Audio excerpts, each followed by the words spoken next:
안녕하세요. 김영준 원장입니다. 네, 이제 오랜만에 뵙네요.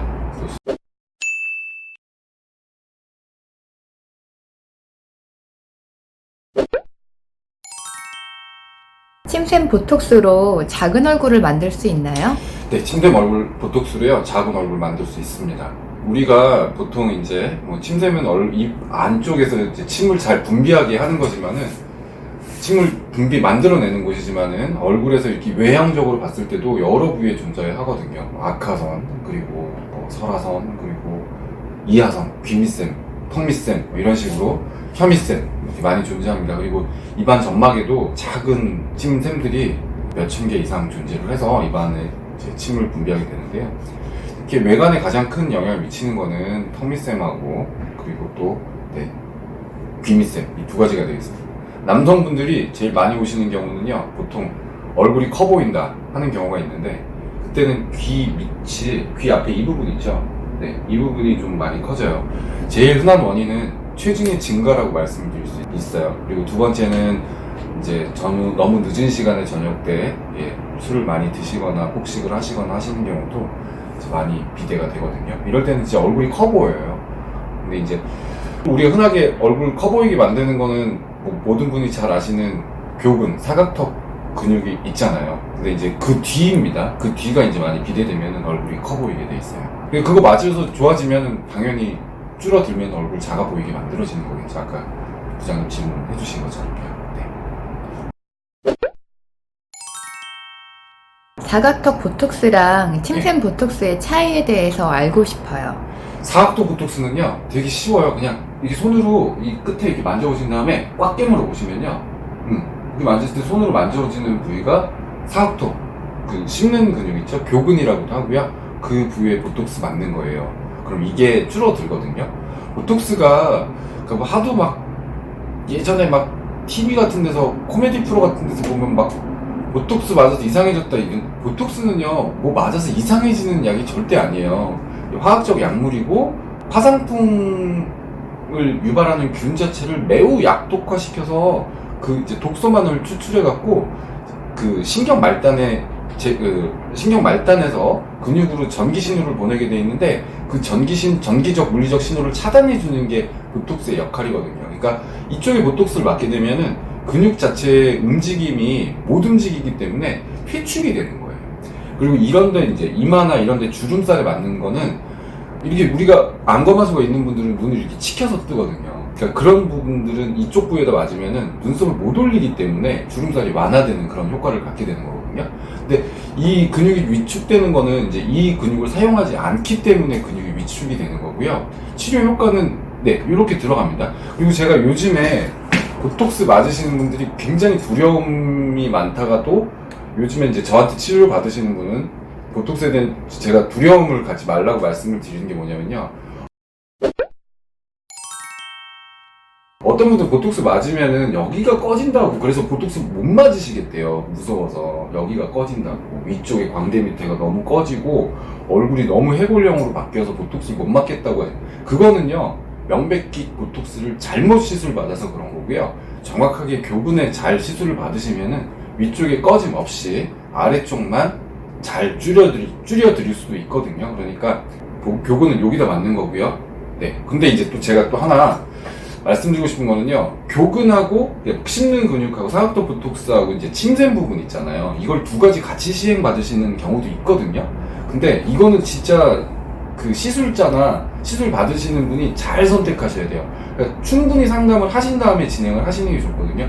왜냐면은 침샘이 뒤쪽이잖아요. 그리고 교근이 앞쪽이란 말이에요. 그러니까 사각턱 근육은요. 근데 이거를 맞았을 때, 뒤쪽에 침샘이 크신 분들은 여기에 맞았을 때 이게 더 커 보이는 착시 효과가 생기는 경우가 있거든요. 그래서 제가 만약에 침샘하고 사각턱이 두 개가 다 같이 발달되어 있는 경우에는 침샘 치료를 끝내고 나서, 거의 침샘이 이제 더 이상 줄어들 게 없다 싶을 때부터 사각턱 보톡스 치료를 하시는 게 맞고요. 그리고 또 사각턱 보톡스 치료를 동시에 하더라도 그 조절을 잘 하시면서, 전문가와 잘 상의를 하시면서 맞으시는 게 좋겠습니다. 침샘 보톡스에 대해서 설명을 안 해주셨어요. 아, 침샘 보톡스요? 네, 침샘 보톡스 똑같아요. 보톡스 약물을 갖다가 놓게 되는 건데요.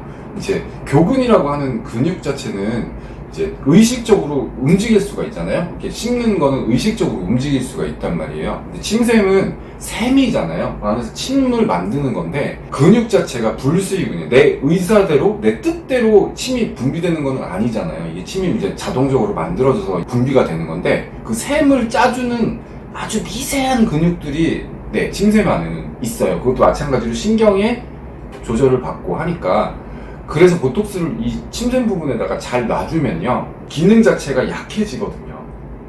그렇기 때문에 침샘도 줄어드는 효과를 보는 거예요. 그러니까 어찌 보면은 이런 그 큰 근육 덩어리는 아니지만 침샘도 분비물을 만들어주는 근육이 포함된 조직이라고 생각을 하시면 되니까 그 마찬가지로 보톡스 받게 되면 이제 효과를 볼 수가 있는 거죠.